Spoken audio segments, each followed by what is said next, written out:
শিবরাত্রির দিনে কি করলাম সেগুলো তোমাদেরকে চলো শেয়ার করি। শিবরাত্রির দিনে সারাদিন তো উপোস ছিলাম, পুজোর জোগাড়জাতি করেছি, কিন্তু তারপরেও সন্ধেবেলা আমার পড়ানো ছিল। তো পড়িয়ে এসে বাড়িতে দেখছি মা এইভাবে ঠাকুরটাকে ভালো করে সাজিয়ে গুছিয়ে রেডি করে মায়ের অলরেডি পুজো দেওয়া হয়ে গেছে। তো তারপর আমিও অলরেডি মায়ের কথা শুনে পুজো দিতে শুরু করলাম। দেখছো বাড়ির ঠাকুরটাকে কত সুন্দর করে সাজিয়েছে, আর আমিও জল ঢেলে পুজো করে নিচ্ছি।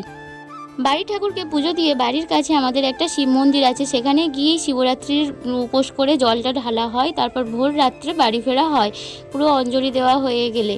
তো সেখানেই আমরা রেডি হয়েছি যাব বলে। তো দেখো এখানে মা আর আমি চলে এসেছি, আর এসে দেখছি মন্দিরে কত লাইন পড়েছে পুজো দেওয়ার জন্য।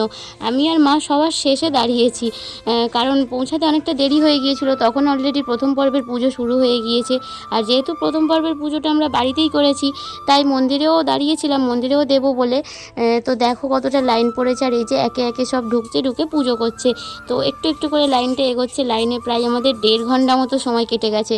তো কোনো রকমের লাইন টেনে টেনে আস্তে আস্তে মন্দিরের সামনে এলাম। জাস্ট এবারে পুজো দিতে ঢুকবো।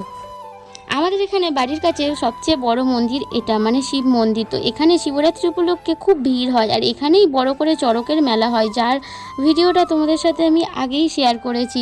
তো এখানে দেখতে পাচ্ছ শিবরাত্রিতে কতটা ভিড় হয়েছে। এখানে শিবরাত্রি উপলক্ষে ফাংশনও হয়, অনুষ্ঠানও হয় সারা রাত ধরে, আর এখানেই আমরা সারা রাত জেগে শিবরাত্রির উপোস করি। তো পাশে আরও একটা মন্দির আছে, সেখানেও আমরা পুজো দিতে গিয়েছিলাম, তো সেগুলো আর ভিডিও করা হয়নি।